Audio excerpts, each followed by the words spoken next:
Praise Lord. जल्दी से जल्दी आने वाला प्रभु यीशु मसीह के अति पवित्र नाम में सब पवित्र लोगों को सलाम देता हूँ। प्रभु का अनुग्रह से प्रभु ने और भी एक दिन दिया। प्रभु हमारा कितना अच्छा है। रोज हमें प्रभु को चक्कर जानना है, प्रभु कितना भला है करके, क्योंकि मसीह जीवन हमेशा प्रभु के साथ चलने वाला जीवन है। आनोक प्रभु के साथ चला, वैसा प्रभु के साथ चलने वाला जीवन, क्योंकि प्रभु आज हमारे साथ है ना। बहुत अनोखी बात है। जो भी उद्धार पाया है प्रभु उनके साथ रहता है। तो मैं सब पवित्र लोगों को जल्दी से जल्दी आने वाले प्रभु यीशु मसीह के अति पवित्र नाम में और एक बार मशवरा देता हूँ कि आप ये वचन सुनने के लिए उत्साह दिखाया। कितना अनोखा बात है। मैं कई बार ये वचन के बारे में सोचता हूँ, यदि प्रभु ने ये वचन हमें नहीं पहुँचाया होता तो हमारा अवस्था क्या होता। आज जो हमें आशा मिला, ये आशा हमारे जीवन में रहता। आज जो शांति पाया, वो शांति हमें मिलता है? नहीं मिलता था। परंतु आज प्रभु का अनुग्रह से सच्चा जीवित वचन, प्रभु का सत्य वचन प्रभु ने हम तक पहुंचाया। अपन कितना धन्य लोग हैं, कितना भाग्यवान है। हम उसके लिए प्रभु को कितना धन्यवाद देना चाहिए। आप स्कूल में पढ़ाई किया तब प्रभु का वचन नहीं सुना, आप कॉलेज में पढ़ाई किया होगा, वहाँ पर भी प्रभु का वचन नहीं सिखाया। वो पढ़ाई सब ये दुनिया की बातों के लिए लाभदायक है।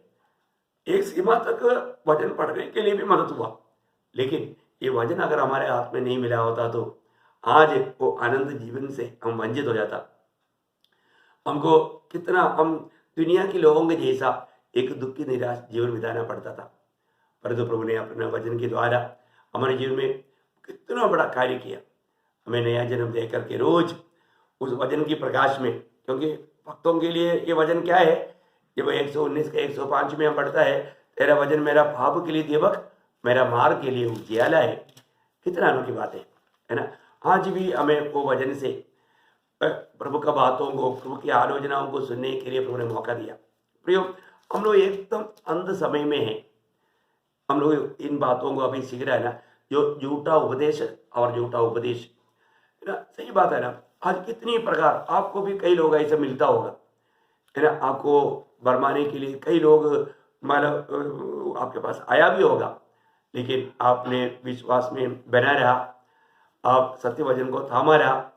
उसके लिए मैं प्रभु को बहुत धन्यवाद करता हूँ। प्रभु का अनुग्रह आपके ऊपर है ना। अभी हम लोग यही बात देख रहा था, कुछ लोग मतलब सिखाता है कोई पुनरुत्थान है ही नहीं। ऐसे लोगों को आप मिला होगा, मेरे जीवन में ऐसे बहुत लोग मिला, लेकिन वो बात को प्रभु यीशु मसीह की पुनरुत्थान के द्वारा वो बात अच्छी तरफ समझाने के लिए प्रभु ने कृपा दिया। मैं एक बात आपको बताना चाहूँगा, आज भी उस विषय में अभी आपके अंदर थोड़ा भी संदेह नहीं रहेगा करके मैं आशा करता हूँ, है ना। नहीं तो अभी एक और बात पुनरुत्थान है, उस बात में आपको मालूम है ना, जब पुनरुत्थान का एक अध्याय है, एक प्रकार मानव 12 कुरिन्थी 15 अध्याय है ना। 12 कुरिन्थी 15 अध्याय में प्रेरित पौलुस का मानव पूछना, ये बहुत श्रेष्ठ बात है। आपको थोड़ा सा वो भाग भी आपको बताऊं, 12 कुरिन्थी 15 अध्याय उसका 12 से पढ़ना। इसलिए जबकि मसीह का यह प्रचार किया जाता है कि वह मरे हुए में से जी उठा, तो तुम में से कितने कैसे कहते हैं कि मरे हुए का पुनरुत्थान है ही नहीं। मतलब ऐसा कई लोग कहते हैं, उस समय में भी कहता था पुनरुत्थान के बारे में, उससे पहले भी चर्चा होता था कि हमने देखा। अभी यहाँ पर अभी उसके आगे के बातों को देखो, कितना साफ रीति में प्रेरित पौलुस वो बात को स्थापना करता है। यदि मरे हुए का पुनरुत्थान है ही नहीं, तो मसीह भी नहीं जी उठा। देखा, अगर पुनरुत्थान नहीं है तो फिर मसीह भी जी नहीं उठा। मसीह जी उठा, यही एक सबसे बड़ा प्रमाण है। इसलिए यीशु मसीह जी उठा, वो बात को लेकर के पुनरुत्थान के बारे में प्रेरित लोगों को बहुत सख्त रीति में ये बात को प्रमाणित किया, स्थापना किया। बहुत बड़ी बात है। और आगे, और यदि मसीह नहीं जी उठा तो हमारा प्रचार करना भी व्यर्थ है। देखा, मसीह जी उठा नहीं है तो फिर ये प्रचार व्यर्थ प्रचार हो गया। ये व्यर्थ है क्या? ये झूठ है क्या? ये कोई धोखा है क्या? नहीं है ना प्रियो, है ना। प्रभु यीशु मसीह मृतकों से जी उठा करके सारा दुनिया को मालूम है। हर कोई आकर के ऐसा बात बोले तो मतलब जो भी व्यक्ति नया जन्म पाया है वो कभी भी अंगीकार नहीं करेगा। प्रभु यीशु मसीह जी उठा है, उसका सबूत है। अभी भी उनका कब्र खुला पड़ा है। चरित्र ये बताता है, इतिहास ये बात को बताता है। आगे, और और तुम्हारा विश्वास भी व्यर्थ है। अगर जी नहीं उड़ा तो हमने जो प्रभु यीशु मसीह पर विश्वास किया वो व्यर्थ विश्वास हो गया, झूठा विश्वास हो गया, क्योंकि वो सच्चाई नहीं है ना। फिर प्रयोग हमने जो भी विश्वास किया वो सच्चाई है। प्रभु यीशु मसीह मृतकों से तीसरे दिन जी उड़ा है। और आगे, वरन हम परमेश्वर के झूठे गवाह ठहरे। देखा, ऐसा प्रचार करने वाले लोग भी झूठा लोग ठहरेगा। प्रयोग प्रभु यीशु मसीह जी उड़ा हुआ बात को देखा हुआ प्रेरित लोग ये गवाही दे रहे। प्रेरित पौलुस ने प्रभु यीशु मसीह को जी उठने के बाद में देखा हुआ प्रभु का दास का ये गवाही है।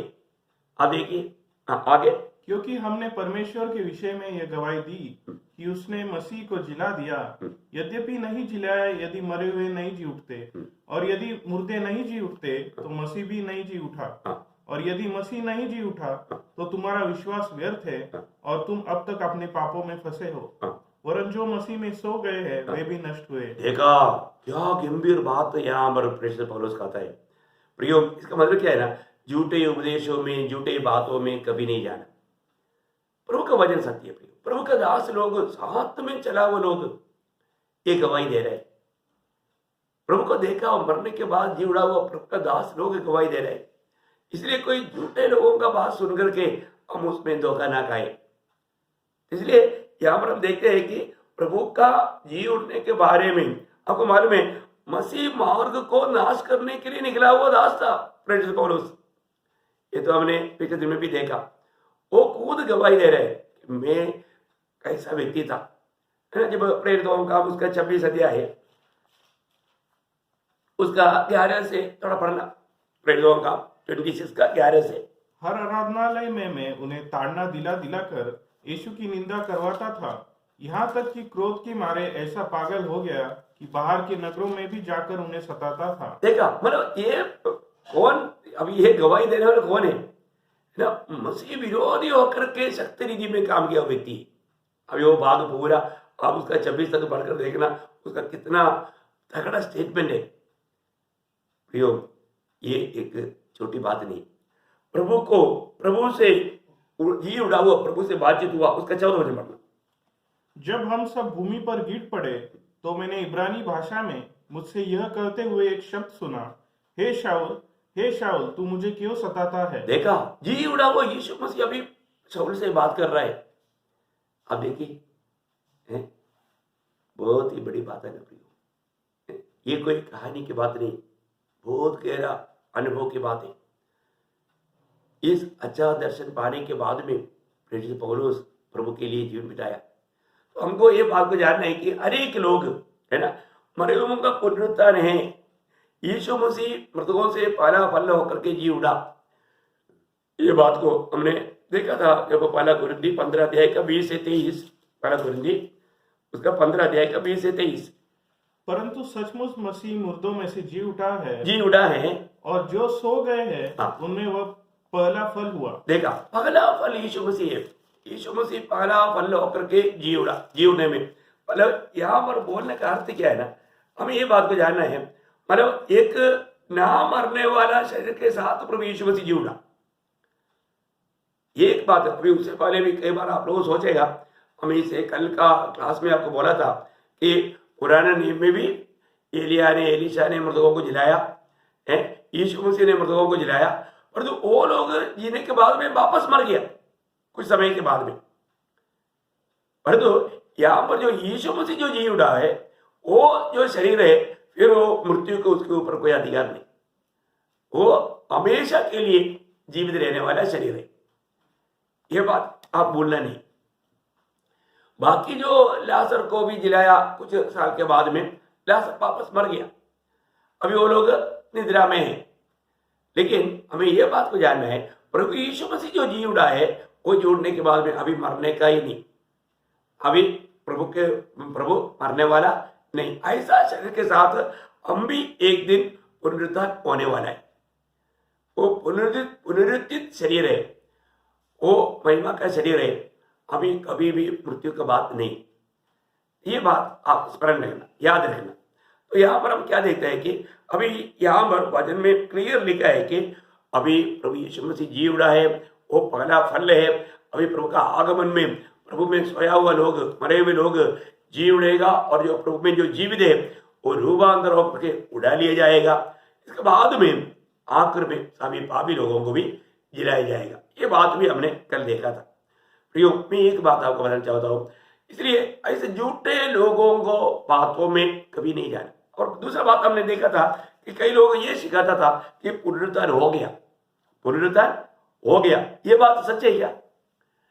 जब दूसरा तिमोथी दूसरा अध्याय उसका 18 वचन, दूसरा तिमोथी दूसरा अध्याय का 18 वचन, जो यह कहकर कि पुनरुत्थान हो चुका है, हाँ। सत्य से भटक गए हैं, हाँ। और कितनों के विश्वास को उलट पुलट कर देते हैं। देखा, विश्वासियों का विश्वास को उलट पुलट करके पुनरुत्थान हो गया। अभी तुम लोग क्यों इंतजार में हैं? पुनरुत्थान हो गया है, ऐसा बोल करके ऐसा भी झूठ है। आप देखिए कितने प्रकार। अगर पुनरुत्थान हो गया तो फिर क्या है, अपना मनमानी में जी सकता है। पुनरुत्थान की मतलब इंतजार करने की जरूरत नहीं है। कैसा उसका आगे पढ़ो, पढ़ना तो भी परमेश्वर की पक्की नींव बनी रहती है, हाँ। और उस पर यह छाप लगी है, हाँ। प्रभु अपनों को पहचानता है, और जो कोई प्रभु का नाम लेता है वह अधर्म से बचा रहे। देखा, मतलब ये जो पुनरुत्थान हो गया बोल करके हमें वापस पापों में डुबाने के लिए उन लोगों के द्वारा शैतान कोशिश करता है। आप देखिए, परंतु परमेश्वर का नेम पक्का है प्रियो, वो पक्का नेम है।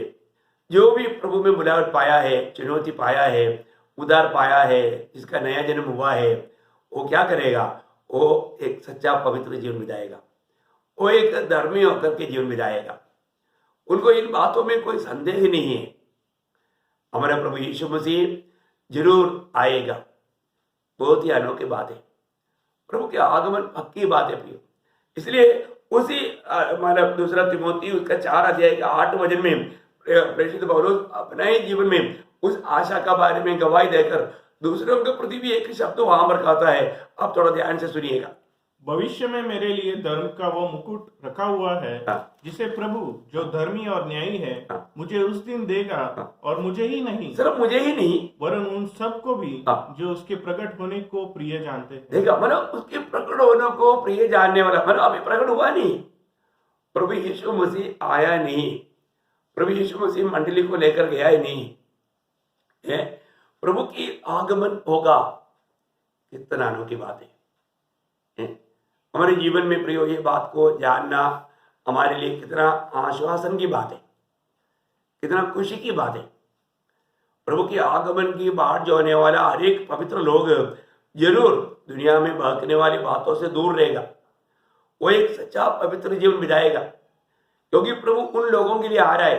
अभी एक तीसरा एक झूठा उपदेश क्या है, मतलब दूसरा पत्रुस उसका 3 अध्याय का 3 वचन, दूसरा पत्रुस उसका 3 अध्याय का 3 वचन। पहले यह जान लो कि अंतिम दिनों में हंसी ठट्टा करने वाले आएंगे, जो अपनी ही अभिलाषाओं के अनुसार चलेंगे और कहेंगे, उसके आने की प्रतिज्ञा कहाँ गई? देखा, उसके आने की प्रतिज्ञा कहाँ गया है? मजाक उड़ा करके पूछेगा। देखो क्या डेंजर बात है ना। बोलने का अर्थ है ना, तुम लोग बोलते हैं मसीह आएगा, मसीह आएगा, अरे कोई मसीह नहीं आएगा।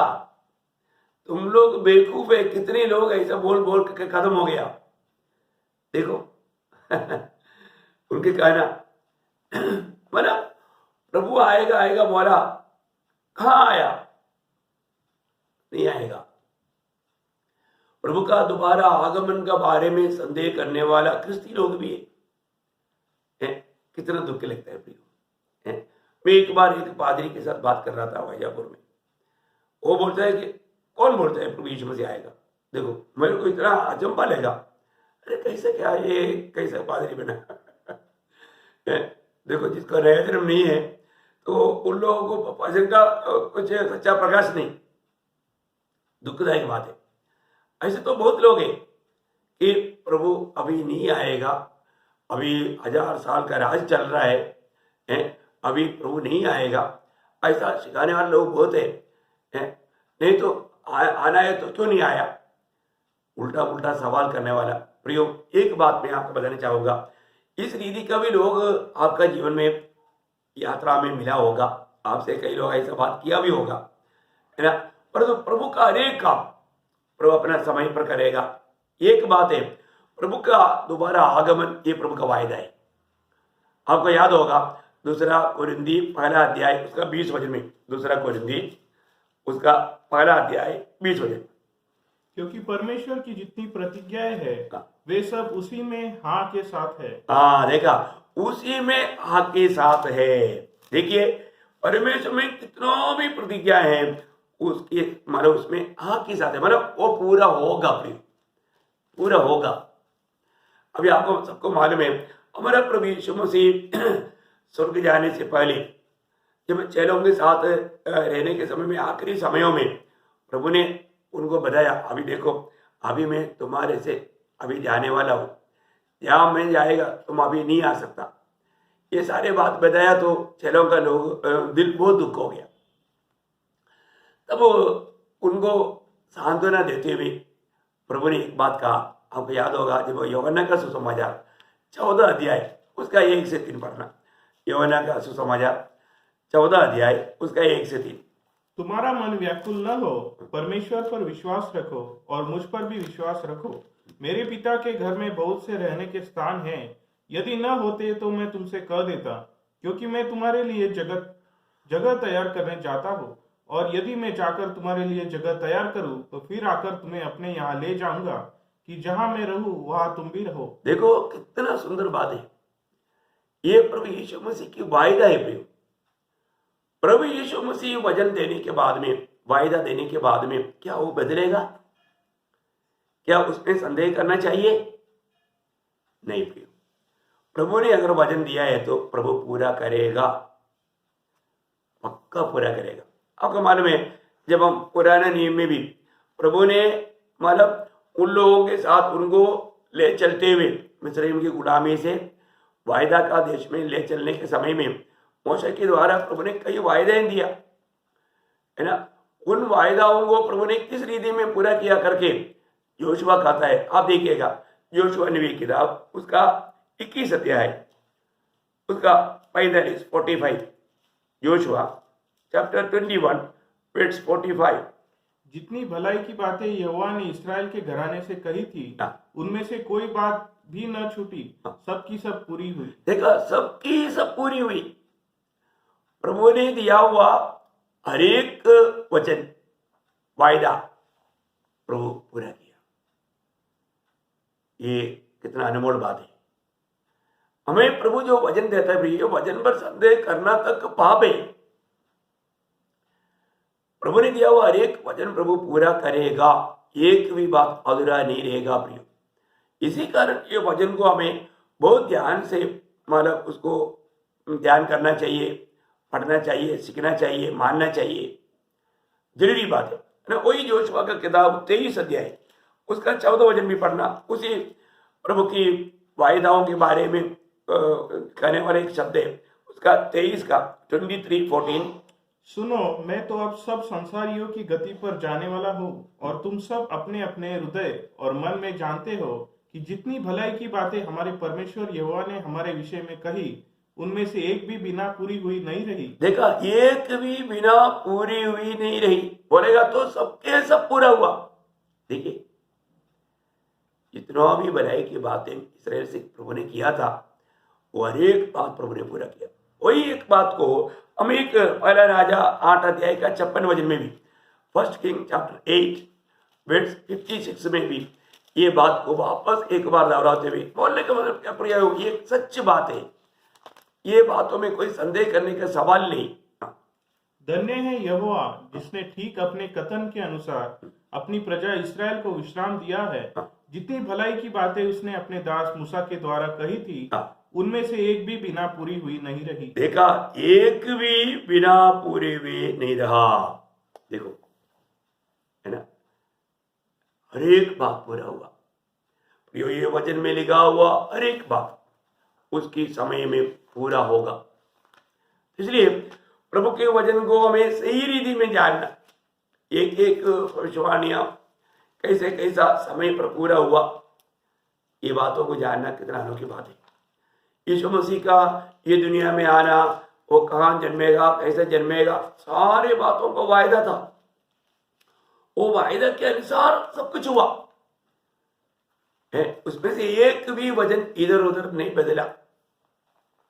कितना अनोखी बात है, कितना श्रेष्ठ बात है। मैं आपको ये बात बताना चाहूंगा कि हम लोग प्रभु का वचन को कितना चाहना चाहिए, क्योंकि ये पवित्र वचन है। मुझे वो 119 में 140 का जो वचन जो है दावीद कहता है ना, बहुत वो क्या कहता है ना, मतलब वचन से उनका प्रेम, उसका प्रीति कितना अनमोल है।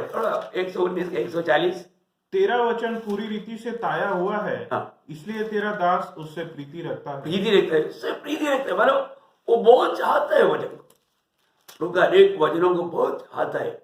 प्रियो, आज आपका दिल में प्रभु का वचन के प्रति ऐसे चाहता है? आज सुबेरे उठ करके आपने प्रभु का वचन पर ध्यान किया, वचन आपसे बात किया, प्रभु ने आपसे बात किया। देखिए, आप ये भी वचन सुनता है, प्रभु आपसे बात कर रहा है। ये भी आप वचन पढ़ता है, तभी प्रभु आपसे बात करता है। परंतु अगर आप आत्मा में रह करके उन वचनों को नहीं पढ़ेंगे, आत्मा में रह करके इन वचनों को नहीं सुनोगे, तो आपको ये नहीं लगेगा कि प्रभु मेरे से बात कर रहा है। प्रभु बात करता है, प्रभु बात करता है। और रोज जो भी वचन सुनता है या वचन पढ़ता है, उनसे प्रभु बात करता ही है।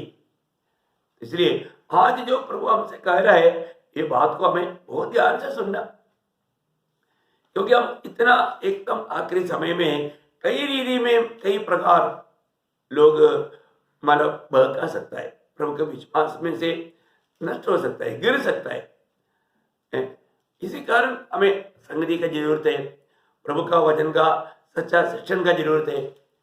नहीं तो किसी भी प्रकार कोई भी बातों में, आपको याद होगा मतलब एफेसियों 4 अध्याय का 14 वचन में पौलुस मतलब विश्वासियों का जीवन में कुछ ऐसा अवस्था रहता है बहकने वाला, वो याद ही रहता है। 4 का 14, एफेसियों 4 अध्याय का 14 वचन, ताकि हम आगे को बालक न रहे, जो मनुष्यों की ठग विद्या और चतुराई से, उनके भ्रम की युक्तियों के और उपदेश के हर एक झोंके से उछाले और इधर उधर घुमाए जाते हो। देखा, मतलब हवा जैसे चलता है वैसा उड़ी जाने वाला स्वभाव।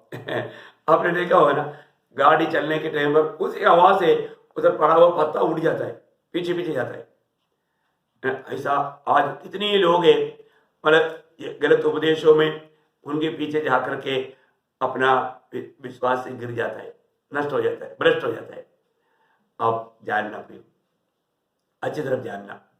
आज मेरे जीवन में मैं ऐसा कोई झूठे बातों में, झूठे उपदेशों में कहीं फंस तो नहीं गया।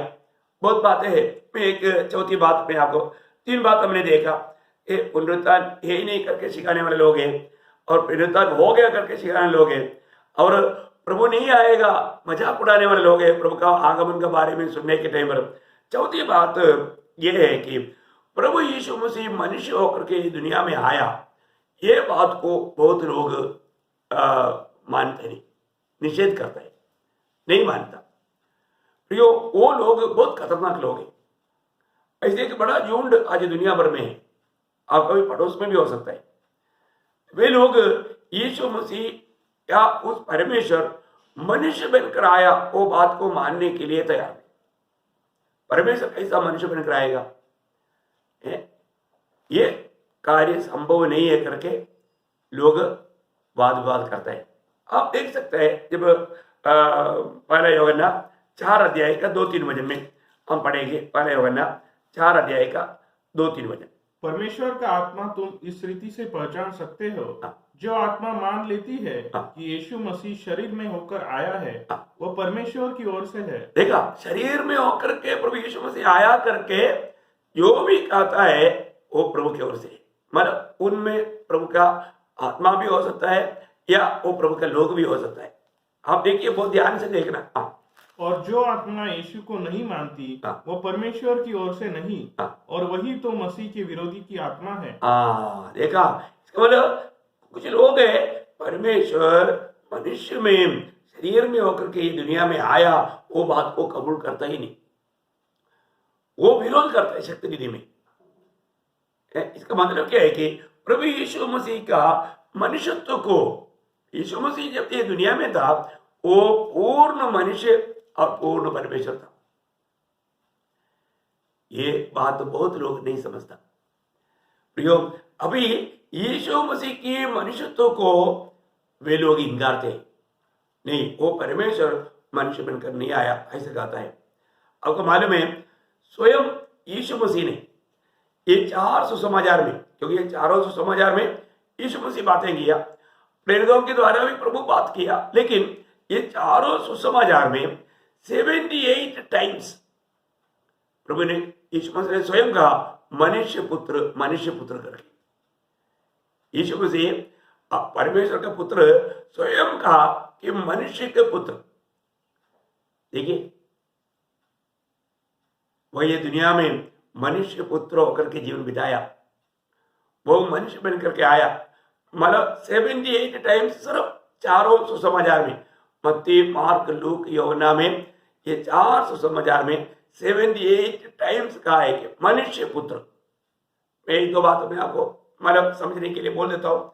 जब लूका 19 अध्याय का 10 वचन पढ़ना, लूका 19 अध्याय का 10 वचन। क्योंकि मनुष्य का पुत्र, देखिए मनुष्य का पुत्र वो कौन है? वो परमेश्वर का पुत्र है। परमेश्वर का पुत्र अभी मनुष्य पुत्र होकर के आया, वो परमेश्वर का एकलौता पुत्र है, और यहाँ पर वो मनुष्य बन करके मनुष्य का पुत्र होकर के आया। खोए हुए को ढूंढने और उनका उद्धार करने आया है। हाँ देखिए कितना अनोखी बात है भैया। मनुष्य पुत्र खोए हुए को ढूंढने और उनका उद्धार करने के लिए आया। यहाँ पर मतलब जक्काई का उद्धार का संभव में संदर्भ में प्रभु यीशु मसीह ने कहा हुआ बात है। अब देखिए प्रिय, वो मनुष्य पुत्र, अभी आपको मालूम है जब महायाजक उसके सवाल और प्रभु यीशु का जवाब आखिरी समय में प्रभु को मतलब उस न्यायालय के सामने जो महाअध्यक्ष होकर के महायाजक बैठा, उसके सामने महायाजक के सवाल के ऊपर जवाब देते हुए प्रभु ने कहा हुआ शब्द में भी प्रभु ने क्या कहा वो भी एक ध्यान देने वाली बात है। मत्ती की सुसमाचार 26 अध्याय उसका 63-64, माथ्यू चैप्टर 26 वर्स 63-64। परंतु यीशु चुप रहा। तब महायाजक ने उससे कहा, मैं तुझे जीवित परमेश्वर की शपथ देता हूँ कि यदि तू परमेश्वर का पुत्र मसीह है तो हमसे कह दे।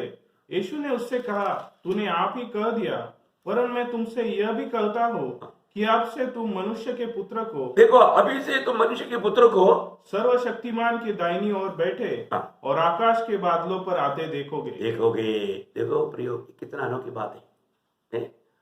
वह ये दुनिया में मनुष्य बन करके जीवन बिता करके हमारा पापों के लिए सूली पर मर करके जी उड़ करके आज पिता के दाहिनी ओर बैठा है।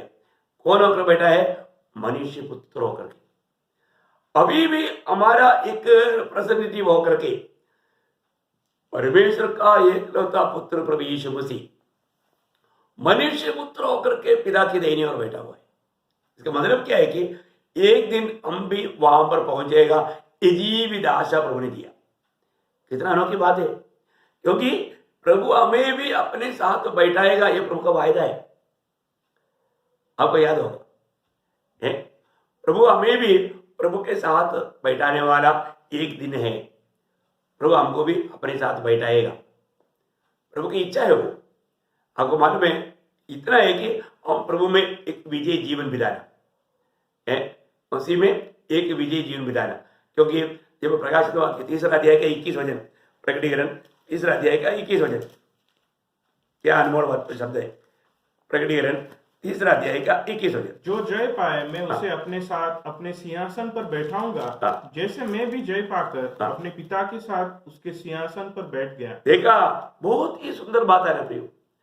प्रभु ने उन लोगों को एक गवाही दिया है कि जो जय पाएगा उनको प्रभु अपने साथ उस सिंहासन में बैठाएगा। आज प्रभु यीशु मसीह मनुष्य पुत्र होकर के पिता की दाहिनी ओर बैठा है, और वो प्रभु की इच्छा है हमको भी उनके साथ बैठाना है, हमको भी उनके साथ बैठाना। ये बात प्रभु ने यूहन्ना का सुसमाचार 12 अध्याय उसका 26 वचन में भी कहता है। यूहन्ना उसका 12 अध्याय का 26 वचन 26, यदि कोई मेरी सेवा करे हाँ। तो मेरे पीछे हो ले, हाँ। और जहां मैं हूँ यह मैं हूं, वहां मेरा सेवक भी होगा। कितना सुंदर बात है।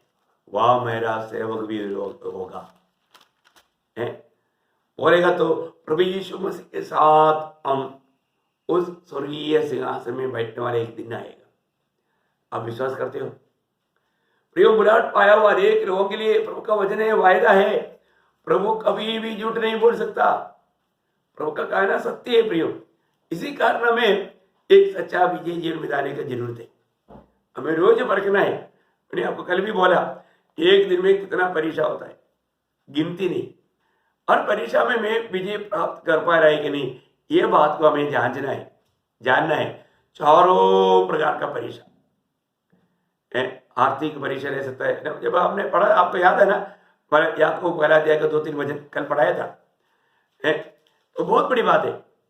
नाना प्रकार का परीक्षा करके लिखा ना, कैसे लिखा ना, हे मेरे भाइयों, जब तुम नाना प्रकार की परीक्षाओं में पढ़ो। नाना प्रकार का परीक्षा में पढ़ो, नाना एक ही साथ में। मैं ये सोचता है ना, नाना प्रकार का परीक्षा एक व्यक्ति के जीवन में आता है तो क्या होता है? मतलब अभी आप देखो, ईयोब के जैसा इतना ऐसा कोई परीक्षा आया हुआ व्यक्ति शायद मनुष्यों में, दुनिया में कोई नहीं रहेगा करके मैं सोचता हूं। आपको भी ऐसा लगता होगा ना? ईयोब के जीवन में क्या हुआ प्रियो? एक ही दिन में उसका सारा संपत्ति नष्ट हो गया। आप देखिए, एक ही दिन में वो गरीब हो गया, क्योंकि वो इतना बड़ा संपन्न था। एक ही दिन में मतलब आकाश से आग उतर रहा है, दुश्मन आग करके पकड़ के ले जा रहे हैं। आप देखो उस भक्त के जीवन में क्यों ऐसा हुआ? परीक्षा आया, बड़ा फर्क आया, उसका विश्वास का तगड़ा फर्क आया, और वही दिन में उसका 10 का 10 बच्चा लोग मर गया। आप देखिए, संपत्ति का नुकसान हुआ, साथ ही साथ उनका संतान 10 का 10, 7 बेटा और 3 बेटी मर गया। आप थोड़ा ईयोब का पहला अध्याय पढ़कर देखना, है ना, इतना सुंदर रीति में वो सारी बात लिखा है। इतना सारे बात होने के बाद में फिर क्या हुआ है? दूसरा अध्याय में आने के टाइम पर उसका पूरा शरीर में वो घाव से भर गया, बीमारी कोट से भर गया। वो मतलब पत्थर का टुकड़ा लेकर के हमेशा खुजली मिटाते रहा। इतना भयंकर अवस्था है। और ऐसे अवस्था में अपनी पत्नी तक बोलता है, तो अभी भक्ति को तो पकड़े रहते हैं, त्यज करके प्रभु को इनकार करके मर जाओ। आप देखिए, इसके मतलब पत्नी भी उसको नुकसान हो गया, संपत्ति का नुकसान हो गया, बच्चों का नुकसान हो गया, पत्नी का नुकसान हो गया। और आपको मालूम है, जब 4 अध्याय में आकर उनका मित्र लोग उनको मिलने के लिए जो आया था, वो लोग भी उनका बुराई करने लगा। ईयोब, तेरा पाप के कारण तुमको ये विपत्ति आया है, दोष लगाने लगा, मित्र भी नष्ट हो गया। आप देखिए, ये सारे नष्ट होने पर भी ईयोब को एक ही बात कहना है, ये सारे बातों के लिए मैं प्रभु को धन्यवाद देता हूं। उसमें से है ना, एक शब्द इतना अनमोल है, उसका 13 अध्याय का 15 वचन पढ़ना। ईयोब 13 अध्याय का 15 वचन। वो मुझे घात करेगा, मुझे कुछ आशा नहीं, तो भी मैं अपनी चाल चलन का पक्ष लूंगा। देखा, मुझे कुछ आशा नहीं तो भी मैं बोलने के भाई, अगर वो मार भी दे, मैं उसका इंतजार में रहूंगा, मैं उसका इंतजार में रहेगा। देखो, ये ऐसे सब कहने के पीछे है ना, एक महान उनका कार्य है। वो वेद मैं आपको बताना चाहूंगा। उसका 19 अध्याय है ना, उसका 25, 26, 27 वचन पढ़ना। मुझे तो निश्चय है कि मेरा छुड़ाने वाला जीवित है। हाँ, बाप रे, क्या अनोखा बात है ना। आप थोड़ा सोचो प्रियो, ईयोब, अभी ईयोब के समय में ऐसे बाइबल था क्या? नहीं रहा प्रियो। बाइबल का ईयोब का किताब सबसे पहला किताब है। ईयोब मतलब जो मूसा के द्वारा पंचग्रंथ लिखा जाने से पहले ईयोब का किताब रचा गया, लेकिन उसका बाइबल में उसका स्थान एक अलग जगह पर है। लेकिन सबसे पहला किताब बाइबल का ईयोब का किताब है। और ईयोब, अधिकतर वेद ज्ञानियों का कहना है कि ईयोब शायद अब्राहम का समकालीन था, ऐसा कहा जाता है। कुछ भी हो, उस समय में हमारे हाथ में जो बाइबल है, ऐसा कोई किताब उनके पास नहीं था, ऐसा कोई बाइबल क्लास नहीं चलता था, बाइबल स्टडी नहीं होता था। लेकिन ईयोब अभी भी प्रभु को जानता था। आप देखिए, उन्होंने प्रभु को कैसा माना, आप देखिए, मतलब अभी यहां पर ईयोब कहता है कि मैं निश्चय जानता हूं मेरा छुड़ाने वाला जीवित है, और वह अंत में पृथ्वी पर खड़ा होगा, और अपनी खाल के इस प्रकार नष्ट हो जाने के बाद भी। देखा, अपना अभी शारीर पूरा मतलब उससे भर गया, और थोड़ से भर गया, इतना भयंकर अवस्था है, अभी भी बोलता है ये सब नष्ट होने के बावजूद भी मैं शरीर में होकर परमेश्वर का दर्शन पाऊंगा। देखा, मैं प्रभु को देखेगा। और आगे, उसका दर्शन में आप अपनी आंखों से, मैं अपनी आंखों से अपने लिए करूंगा, और कोई दूसरा नहीं, यद्यपि मेरा हृदय अंतर ही अंतर चूर चूर भी हो जाए। देखो कितना अनोखा निर्णय है ना। एक भक्त के जीवन में ऐसा पक्का निर्णय है प्रियो, क्योंकि उन्हें जीवित आशा मिला है। कितना अनोखा बात है। मैं तो सोचता है कि ईयोब का जैसा परीक्षा हमारे किसी के जीवन में आया नहीं, उसमें से एक भी शायद परीक्षा आएगा तो विश्वास में से लोग शायद उड़ जाता है। इसलिए प्रभु ऐसा कोई बात उनके जीवन में आने भी नहीं देता। प्रियो, आज हमारे जीवन में कैसा है, हमारे जीवन में हमारा ऐसा प्रतिकूल की हवा आएगा तो क्या होगा। यहां पर हम देखते हैं कि प्रभु यीशु मसीह वो इस दुनिया में शरीर में होकर के आया है, और अभी भी वो मनुष्य पुत्र होकर के अभी भी पिता की दाहिनी ओर है। आपको याद होगा जब स्तेफानोस को पथरवा करके मारने के टाइम पर स्तेफानोस ने स्वर्ग खुला हुआ, और वहां पर प्रभु यीशु मसीह को देखा। वहां पर कहने वाले एक शब्द है, बहुत इस संबंध में, मनुष्य पुत्र के संबंध में वो भी ध्यान देने वाले एक शब्द है। आप थोड़ा सुनिएगा, प्रेरितों का उसका 7 अध्याय का 56 वचन। कहा, देखो मैं स्वर्ग को खुला हुआ, और मनुष्य के पुत्र को परमेश्वर। देखो किसको? मनुष्य के पुत्र। प्रियो, वो एक बड़ी बात है ना, वो एक बड़ी बात है। मनुष्य के पुत्र को परमेश्वर की दाहिनी ओर खड़ा हुआ देखता हूँ। परमेश्वर की दाहिनी ओर खड़ा हुआ देखता हूँ। ये बहुत अनोखा बात है, बहुत अनोखा बात है। मनुष्य के पुत्र को, इसका मतलब आज भी वो मनुष्य के पुत्र परमेश्वर की दाहिनी ओर बैठा है। आज भी आने वाला भक्तों को स्वीकारने के लिए मनुष्य के पुत्र होकर के वो परमेश्वर की दाहिनी ओर बैठा हुआ है। ये हमारे लिए इतना प्रोत्साहन की बात है। जब आपको मालूम है, जब प्रभु यीशु मसीह जब ये दुनिया में था, यीशु मसीह ये दुनिया में एक ही व्यक्ति है जो कि पाप रहित होकर के जन्म लिया, पाप रहित जीवन बिताया, और पापियों के लिए मर गया, और मृतकों से तीसरे दिन जी उठा। अभी भी वो मनुष्य पुत्र होकर के पिता की दाहिनी ओर बैठा, और मनुष्य पुत्र बादलों में आएगा करके अभी थोड़ी देर पहले महायाजक को प्रभु ने गवाही दी, मनुष्य पुत्र बादलों में आते हुए तुम देखोगे। आप देखिए, मनुष्य पुत्र आकाश विधान में हमारे पवित्र लोगों को लेने के लिए अपने दूतों के साथ आएगा। कितना अनोखी बात है प्रियो, हमारा प्रभु यीशु मसीह हमको लेने के लिए आएगा। अभी प्रभु का आगमन का 2 भाग मैं आपको बार बार बताता है। आगमन का 2 भाग है, जैसे प्रभु ने गया 2 भाग था, आने का भी 2 भाग है। एक गुप्त में आएगा प्रभु के लोगों के लिए, आपको मालूम है ना। गया वो बात भी मैंने पिछले दिन में आपको बोला था, मरियम को छूने नहीं दिया एक बार, बाद में आकर के छूने दिया, क्योंकि वो स्वर्ग जाकर के वापस आया। इसी प्रकार प्रभु के आगमन में भी 2 भाग रहेगा। एक प्रभु गुप्त रीति में आएगा, वो उसका आपको मालूम है, और एक बात बहुत फास्ट होगा। जब 1 कोरिन्थी 15 अध्याय का 51-52 वचन, 1 कोरिन्थी 15 अध्याय का 51-52। देखो मैं तुमसे भेद की बात कहता हूँ, भेद की बात कहता हूँ, हम सब नहीं सोएंगे, हाँ। परंतु सब बदल जाएंगे। सब बदल जाएंगे। कितना समय लगेगा सबको बदलने में, वो बात बहुत महत्व का है। हाँ देखिए, इसलिए पवित्र लोग हमेशा तैयारी में रहना, क्योंकि प्रभु में जो सो गया हुआ लोग और जीवित लोग, ये लोगों को रूपांतर होकर उठा ले जाने के लिए कितना टाइम लगेगा, कितना साल लगेगा, कितना महीना लगेगा, कितना दिन लगेगा, कितना घंटा लगेगा? नो, कोई घंटा नहीं, साल नहीं, दिन नहीं, इतना टाइम है। आप ध्यान से सुनिए। और यह क्षण भर में, हाँ, क्षण भर में। पलक मारते ही। देखा, मालूम क्या है आपको? मालूम है, जब पलक मारते ही बोलने का मतलब वहां पर ये शब्द है, जो आप आंख बंद करके खोलता है ना, खोलने का उतना स्पीड के अंदर, ओह, एक बार बंद करके खोलने का उतना टाइम नहीं, सिर्फ बंद किया हुआ आंख खोलने के लिए आपको मालूम है, बंद करने से भी स्पीड में खुल जाता है।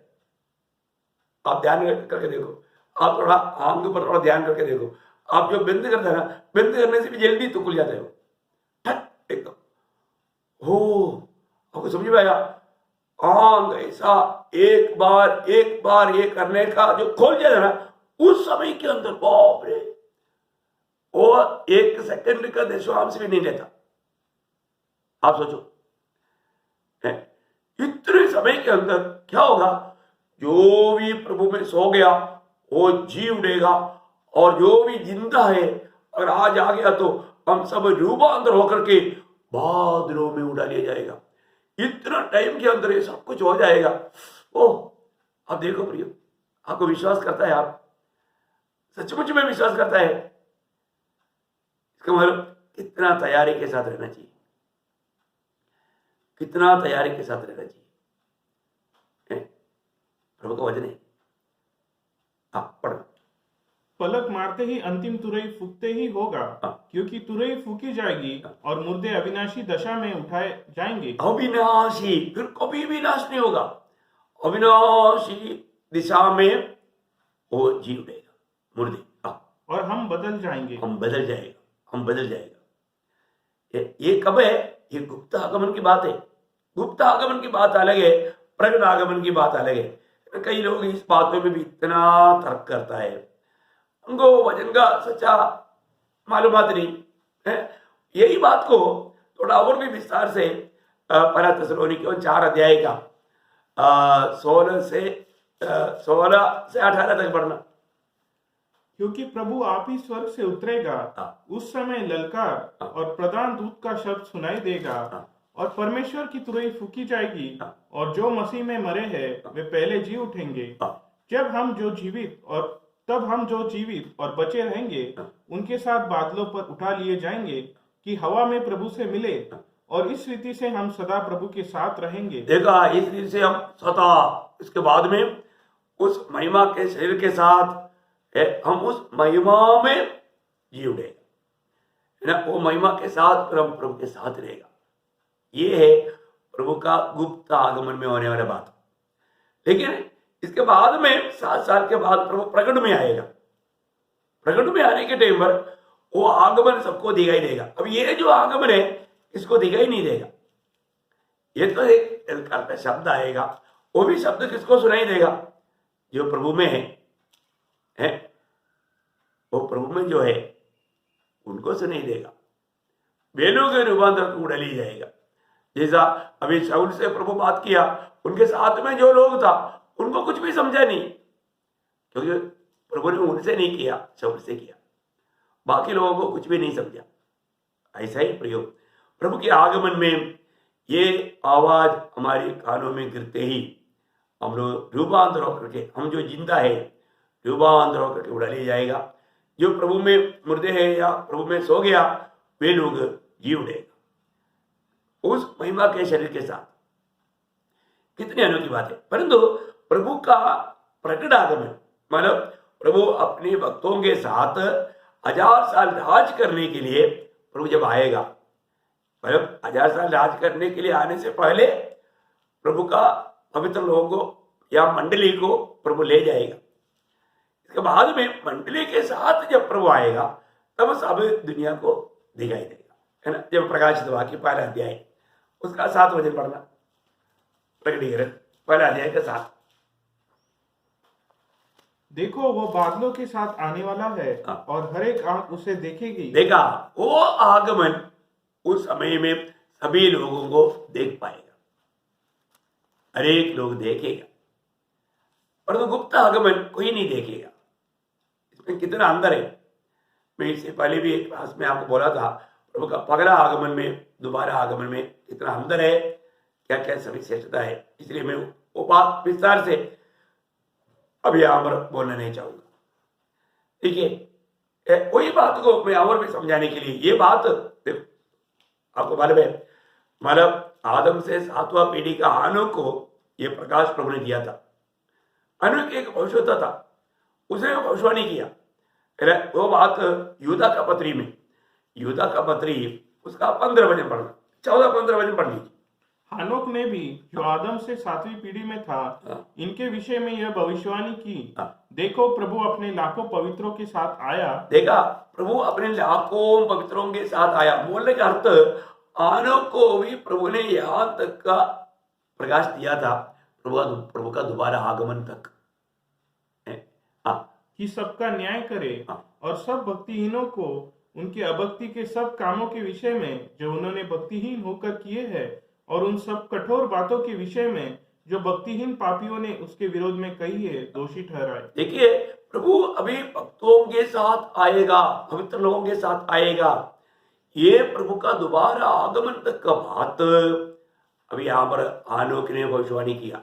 अभी आप देखो, प्रभु के साथ 300 साल चला हुआ हानोक है, कितना अधिक प्रभु से प्रकाश पाया और कैसा उन बातों के बारे में भविष्यवाणी किया। उस समय के हानोक को प्रभु ने ये सारे बात समझाया। प्रियो, प्रभु के साथ रहना कितना अच्छा है ना। मैं एक बात आपको याद लेना चाहता हूं, आप कितना समय प्रभु के साथ बिताते हो? आपका वास्तव में संगति प्रभु के साथ है क्या? आपको याद है, पहला कुरिन्थी पहला अध्याय उसका 9 वचन में प्रेषित पौलुस कहता है कि हमें पिता ने अपने पुत्र की संगति में बुलाया। कहां के लिए बुलाया? पुत्र की संगति। पहला कुरिन्थी पहला अध्याय का 9 वचन। परमेश्वर सच्चा है, जिसने तुमको अपने पुत्र हमारे प्रभु यीशु मसीह के संगति में बुलाया है। देखा, संगति में कितना समय लेता है। प्रभु की संगति कहां तक आपको अच्छा लगता है क्या? प्रियो, हमें प्रभु के स्वभाव में बदलना है तो प्रभु की संगति की जरूरत है। ये संगति अगर नहीं है तो कितना दुखदायी बात है। आज बहुत लोगों को संगति का महत्व ही समझता नहीं। प्रियो, प्रभु का संगति बहुत अनिवार्य है। मंडली जीवन का खास बात आप समझना, आपको कोई धोखा ना दे। प्रियो, कई बार लोग सोचता है हम घर में इकट्ठा होता है, नहीं तो हम 1-2 परिवार हम लोग इकट्ठा होकर के हम वचन बांटता है। प्रियो, आपको मंडली जीवन की दर्शन नष्ट हो गया तो आपका आत्मीय जीवन गिर चुका है। मंडली का अर्थ आपने नहीं समझा, शायद मंडली जीवन की व्यवस्था आपने नहीं जाना। पिछले दिन में भी मैंने मंडली का महत्व आपको बताया। प्रियो, आत्मिक जीवन में उन्नति पाने के लिए प्रभु ने मंडली खड़ा किया है। स्थानीय मंडली में हमारा आज जीवन कैसा है, गवाही कैसा है, ये बातों का हमें परखना। मंडली में प्रभु का उस स्वर्गीय बात का भेदों को सिखाया जाता है। प्रभु के दासों को प्रभु उस बातों का प्रकाशन देता है। फिर आज लोग क्या बोलेगा, आज यूट्यूब में आता है ना संदेश, हम घर में भी बैठ करके सुन करके वो बात को समझ सकता है ना। प्रियो, यूट्यूब में संदेश आता है, परंतु आपको आपस में संगति करने का महत्व एकदम अलग बात है। यूट्यूब में आपको प्रभुवेश मिलता है क्या? आप यूट्यूब में देख करके प्रभुवेश भी खा लेंगे? कितना दुखदायी बात है ना। ऐसा कितना बचपना का बातें लोग करते हैं संगति। वही बात को जब यूहन्ना भी जब बोलता है ना, पहला यूहन्ना उसका पहला अध्याय उसका 3-4 वचन, जो कुछ हमने देखा और सुना है उसका समाचार तुम्हें भी देते हैं, इसलिए कि तुम भी हमारे साथ सहभागी हो और हमारी यह सहभागिता हमारी ये सौभाग्यता पिता के साथ पिता के साथ और उसके पुत्र यीशु मसीह के साथ है। प्रभु उसका पुत्र यीशु मसीह के साथ है। देखिए, आज हमें प्रभु के साथ का संगति कैसा है, हमने पाप क्षमा पाया है तो हमारे जीवन आज कैसे होना चाहिए, बहुत बड़ी बात है। प्रियो, प्रभु यीशु मसीह ये दुनिया में मनुष्य बनकर आया। क्यों मनुष्य बनकर आया है? उसका कुछ कारण है। अभी कई लोग यीशु मसीह मनुष्य बनकर आया वो बातों को मानने के लिए तैयार नहीं। वो मनुष्य बनकर आने का बहुत से बड़ा उद्देश्य है। वो मनुष्य बनकर क्यों आया, पहली बात अब मैं आपको बताना चाहूंगा। उसका सबसे बड़ा उद्देश्य क्या था कि परमेश्वर को किसी ने कभी देखा नहीं, इसलिए उस परमेश्वर को प्रकट करने के लिए वो मनुष्य बनकर आया। जब यूहन्ना का सुसमाचार 5 अध्याय उसका 18 वचन,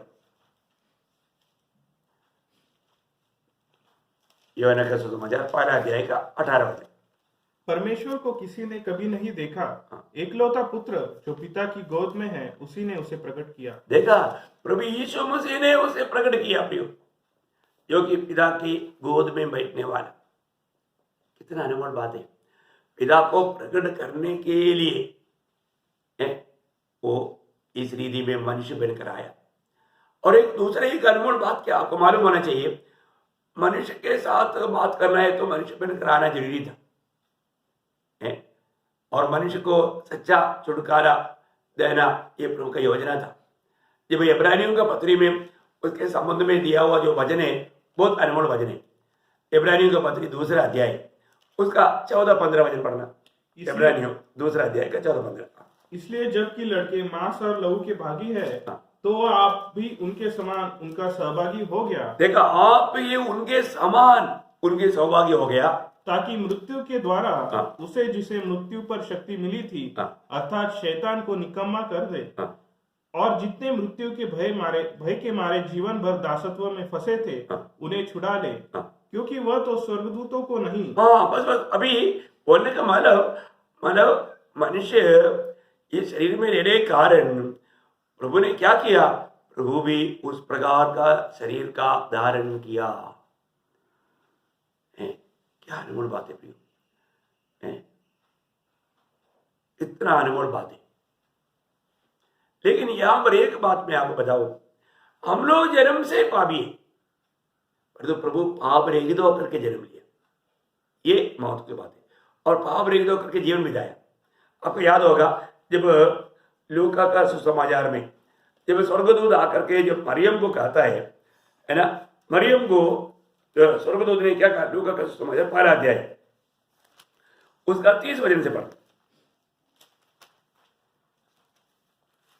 स्वर्गदूत ने उससे कहा, हे मरियम, भयभीत ना हो, क्योंकि परमेश्वर का अनुग्रह तुझ पर हुआ है। देख, तू गर्भवती होगी और तेरे एक पुत्र उत्पन्न होगा, तू उसका नाम यीशु रखना। वह महान होगा और परम प्रधान का पुत्र कहलाएगा, और प्रभु परमेश्वर उसके पिता दाऊद का सिंहासन उसको देगा, और वह याकूब के घराने पर सदा राज्य करेगा, और उसके राज्य का अंत न होगा। उसका 34-35 भी। मरियम ने स्वर्गदूत से कहा, यह कैसे होगा, मैं तो पुरुष को जानती ही नहीं। स्वर्गदूत ने उसको उत्तर दिया, पवित्र आत्मा तुझ पर उतरेगा और परम प्रधान स्वर्गदूत ने उसको उत्तर दिया, पवित्र आत्मा तुझ पर उतरेगा और परम प्रधान की सामर्थ तुझ पर छाया करेगी, इसलिए वह पवित्र जो उत्पन्न होने वाला है परमेश्वर का पुत्र कहलाएगा। देखिए, इसलिए वो पवित्र उसको क्या कहलाएगा, परमेश्वर का पुत्र कहलाएगा। वही दुनिया में पाप रहित होकर के जन्म लिया।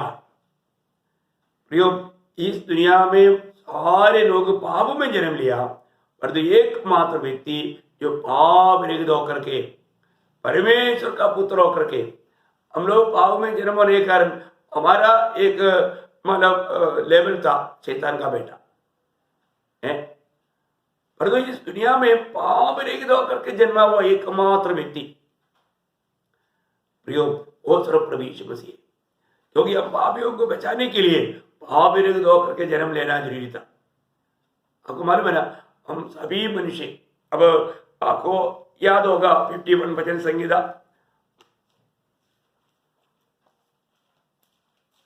उसका 5 वचन, देख में अधर्म के साथ उत्पन्न हुआ अधर्म के साथ उत्पन्न हुआ, और पाप के साथ अपनी माता के गर्भ में पड़ा। देखा, पाप के साथ अपनी माता के गर्भ में पड़ा। पाप के साथ, पहले का अर्थ क्या है प्रियो?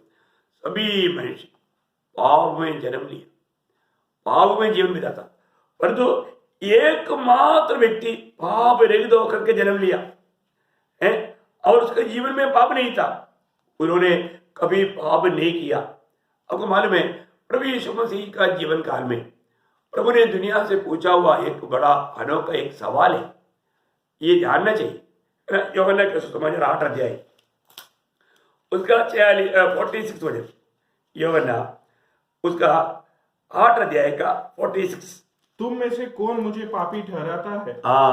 देखा है, तुम में से कौन मुझे पापी ठहराता है?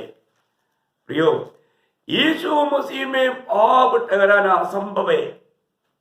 आज तक दुनिया का चरित्र में ऐसा किसी का भी मुंह से निकला नहीं कि प्रभु यीशु मसीह ने कोई पाप किया। वो पवित्र है प्रियो, वो पवित्र होकर के जन्म लिया, पाप रहित जीवन बिताया, पापियों के लिए मर गया और मृतकों से तीसरा दिन जी उठा। वो एकमात्र पाप रहित व्यक्ति है। वही आपको मालूम है कि पाप क्षमा करना है तो पाप रहित होना चाहिए। यीशु मसीह ने लोगों का पाप क्षमा किया। एक बार जब मरकुस का सुसमाचार आप उसका 2 अध्याय में जब आएंगे, वहां पर प्रभु का कार्यों को देख करके लोग वहां पर कुड़कुड़ाने लगा।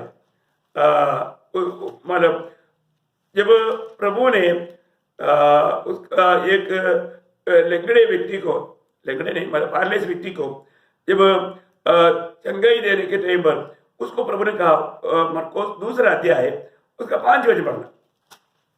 यीशु ने उनका विश्वास देखकर उस लकवे के रोगी से कहा, हे पुत्र, तेरे पाप क्षमा हुए। देखा, हे पुत्र, तेरे पाप क्षमा हुआ। मतलब उस व्यक्ति का, उस बीमारी का मूल कारण पाप था। तो प्रभु उसका मूल कारण जान करके प्रभु ने उसको पाप क्षमा दिया। अब क्या हुआ, वहां पर बहुत शास्त्री फरीसी लोग खड़े, वे लोग ये सुनकर के क्या बोलने लगा, उसका 6 वचन 6-7। तब कई शास्त्री जो वहां बैठे थे अपने अपने मन में विचार करने लगे, यह मनुष्य क्यों ऐसा कहता है? क्योंकि उनके पास मूसा का व्यवस्था है। ये कैसे ऐसे कर सकते? पाप क्षमा, बाप रे, कौन पाप क्षमा दे सकता? वो लोग अपने मन में ये कहने लगा, यह तो परमेश्वर की निंदा करता है। परमेश्वर को छोड़, परमेश्वर को छोड़ और कौन पाप क्षमा कर सकता है? कौन कर सकता? सही बात है ना। अब उनको ये नहीं मालूम ये परमेश्वर हमारे बीच में मनुष्य बनकर आया। देखो, यहूदी लोग ये सच्चाई को नहीं जान पाए। वहां पर उनकी ज्ञानी लोग, शास्त्री और फरीसी लोग ये सच्चाई को नहीं जान पाए। कितना अनोखा बात है ना। प्रभु अनुग्रह देते बिना प्रभु यीशु मसीह को कोई नहीं जान सकता। अभी यहां पर मानव प्रभु उनका हृदय विचार को जान करके प्रभु ने उनसे बात किया। अब उसका 8 वचन पढ़ना।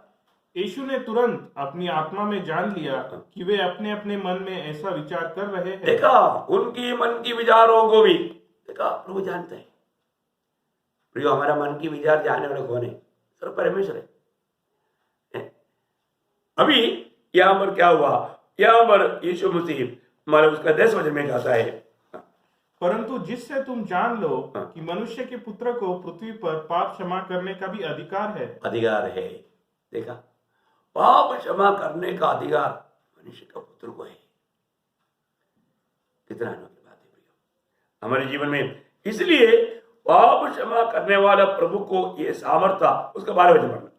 वो उठा और तुरंत खाट उठाकर सबके सामने से निकल कर चला गया। 11वीं पढ़ेगा, 11वीं। मैं तुझसे कहता हूँ, उठ, अपनी खाट उठाकर अपने घर चला जा। वह उठा और तुरंत खाट उठाकर सबके सामने से निकल कर चला गया। देखा प्रियो, क्योंकि जब उसको पाप क्षमा उसको मिल गया तो उसको पूर्ण चंगाई भी मिल गई। ये बात वहां पर प्रभु ने क्लियर साफ दिखाया।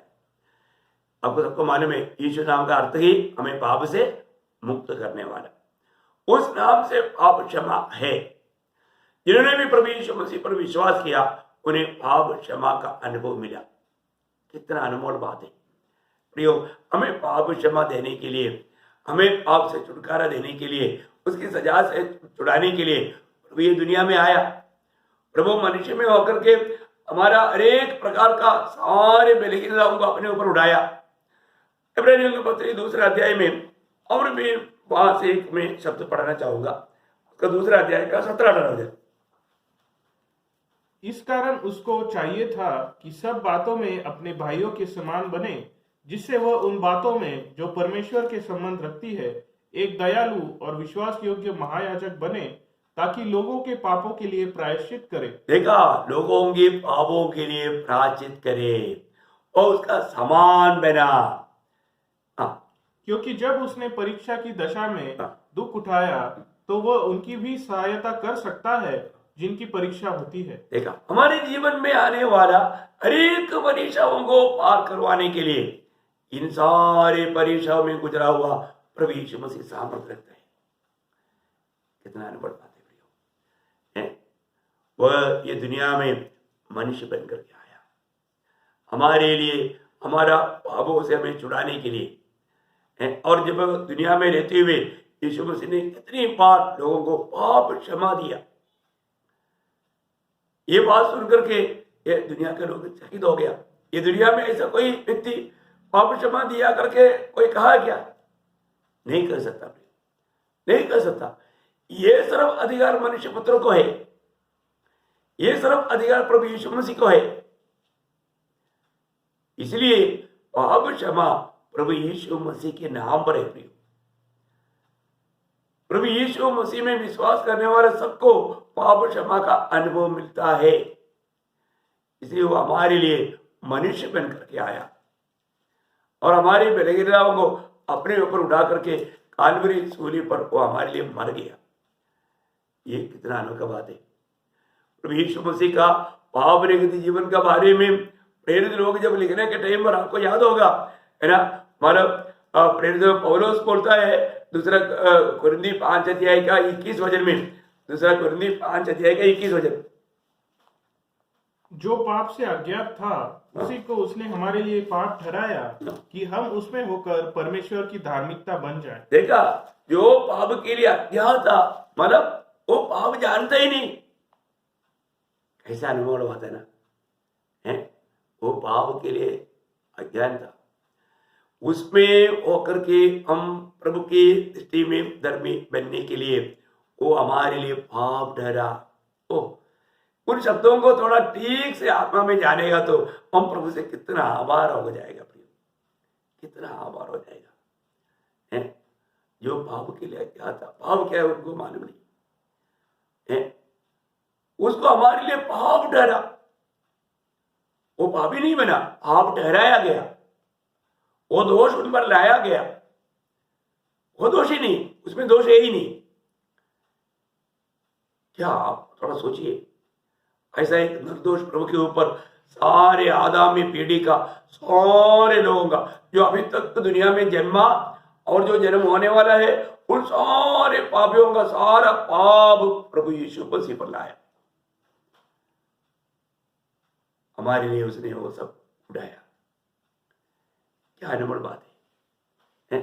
वही बात जब यूहन्ना जब बोलता है, पहला यूहन्ना उसका 3 अध्याय, पहला यूहन्ना 3 अध्याय उसका 5 वचन, तुम जानते हो कि वह इसलिए प्रकट हुआ कि पापों को हर ले जाए और उसके स्वभाव में पाप नहीं। देखा, उसकी स्वभाव में पाप नहीं, यीशु मसीह के स्वभाव में पाप नहीं,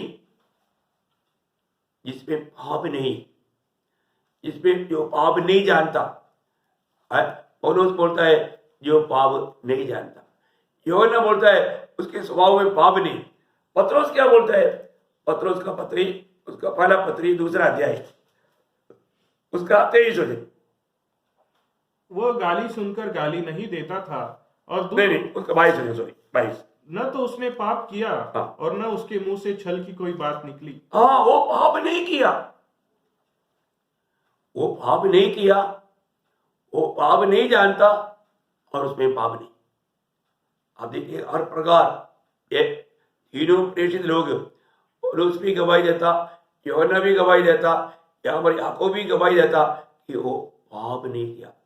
कितना बड़ी बात है?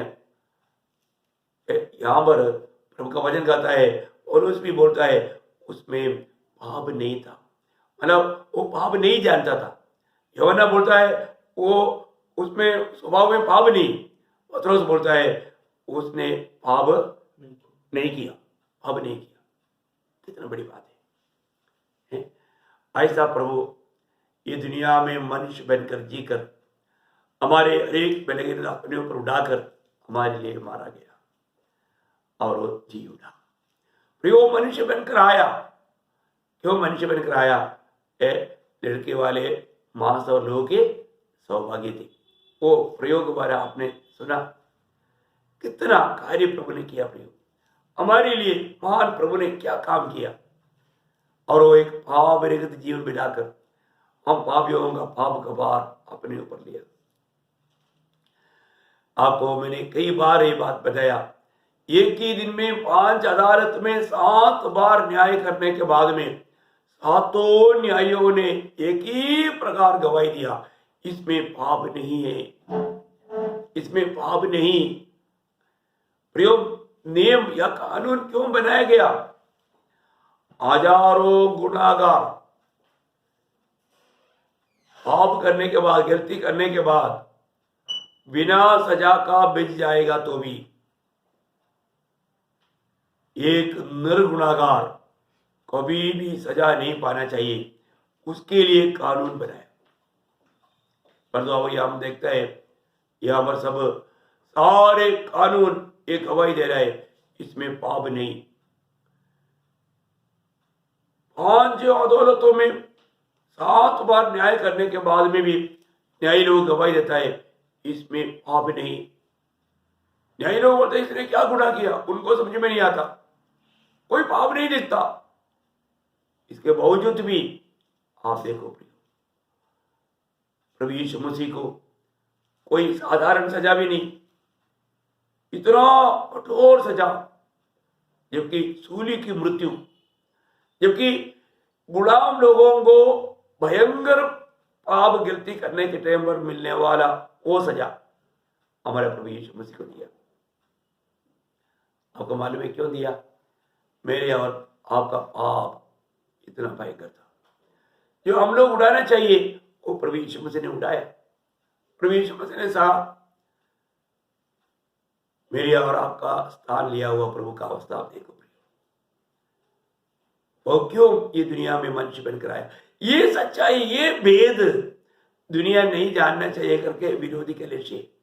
इसलिए वो लोग क्या बोलता, यीशु मसीह मनुष्य नहीं बना, वो शरीर में नहीं आया, वो सब एक प्रकार का एक मन ड्रामा था, अभिनय था। नहीं प्रियो, कोई अभिनय नहीं। प्रभु हमारे लिए दुनिया में आया, हमारे पाप की सजा अपने ऊपर उड़ाया, हमें धर्मी बनाने के लिए, हमें स्वर्ग का योग्य बनाने के लिए ये कार्य किया। और ये बात प्रभु के लोग पक्का विश्वास करता है, और ये विश्वास है क्योंकि उन्हें पाप क्षमा पाने का कारण बनाता है। कितना धन्यवाद है। मैं आशा करता हूँ प्रियो, आज भी ऐसे झूठे लोग हैं क्योंकि प्रभु यीशु मसीह का ये दुनिया में मनुष्य बनकर आया, वो मनुष्य, ये मनुष्य पुत्र है, ये परमेश्वर का पुत्र, ये मनुष्य पुत्र है, ये बात को नहीं मानता। पर तो मुझे विश्वास है कि आप इस बात को अच्छी तरह समझता है, आपको इस बात में संदेह नहीं। हमने इस बात को इसलिए देखा कि वो ये दुनिया में मनुष्य बनकर आया, स्वयं परमेश्वर ये दुनिया में मनुष्य बनकर आया, और उसमें सारे, आपको मालूम है दुनिया में ऐसे एकमात्र व्यक्ति है जिसमें सारा परमेश्वर देह रूप में वास करता है। कोलोसियों का पत्री में 2 अध्याय का 9 वचन, 1-2 वचन पढ़कर मैं जल्दी खत्म करूंगा। कोलोसियों 2 अध्याय का 9 वचन, क्योंकि उसमें ईश्वरत्व की सारी परिपूर्णता सदैव वास करती है। देखिए यहाँ मरो वचन कहता है कि प्रभु यीशु मसीह में सारे परमेश्वर का ईश्वरियत देह रूप में वास करता है। देखा, देह रूप में है संपूर्ण रीति में परमेश्वर का सारा गुण प्रकट करने वाले एकमात्र व्यक्ति वो प्रभु यीशु मसीह है। इसलिए प्रभु के बारे में उसका पहला अध्याय का 15 वचन में हम देखता है, पहला अध्याय का 15 वचन में यीशु मसीह कौन है? यीशु मसीह अदृश्य परमेश्वर का दृश्य रूप है। अदृश्य परमेश्वर का दृश्य रूप है। आप पढ़िए। वह तो अदृश्य परमेश्वर का प्रतिरूप। हाँ, अदृश्य परमेश्वर का प्रतिरूप। ओ, कितना अनोखी बात है। अदृश्य परमेश्वर का प्रतिरूप है। प्रियो, यही बात है, यही तो संदेश है। वही बात आप दूसरा कोरिंथी 4 अध्याय का 4 वचन में, दूसरा कोरिंथी 4 अध्याय का 4 वचन पढ़ना। और उन अविश्वासियों के लिए हाँ। जिनकी बुद्धि इस संसार के ईश्वर ने अंधी कर दी है, हाँ। ताकि मसीह जो परमेश्वर का प्रतिरूप है। देखा, मसीह कौन है? परमेश्वर का प्रतिरूप। आप देखिए, मसीह परमेश्वर का प्रतिरूप। इसलिए फिलिप्पुस को प्रभु ने कहा था, इसने मुझको देखा वो पिता को देखा, क्योंकि मैं और पिता एक है। कितना अनोखी बात है। वह ये दुनिया में मनुष्य बनकर आया। परमेश्वर का सारा परमेश्वर तो देव रूप में उसमें वास करता है, परंतु तो बहुत लोग यीशु मसीह का उस मनुष्य में परमेश्वर आया ये बात को इनकारता है। प्रियो, ऐसे लोगों में झूठा आत्माएं, आंटी क्राइस्ट की आत्माएं, मसीह विरोधी की आत्माएं, ये बात को आप कभी ना भूलें। तो इसलिए ये विषय भी मैं आशा करता हूं आपको बहुत साफ साफ क्लियर हो गया करके। कितना अनोखी बात है। ऐसे झूठे उपदेश और भी बहुत है आने वाले दिनों में। प्रभु हमको वो बात प्रकाशित करेगा। आप बहुत धीरे से रहना, इन सारे बातों का चित्र समझना, किसी प्रकार का धोखे में ना पड़ना। प्रभु आप सबको आशीष दे। प्रभु का अनुग्रह आप सबके साथ हो। आमीन।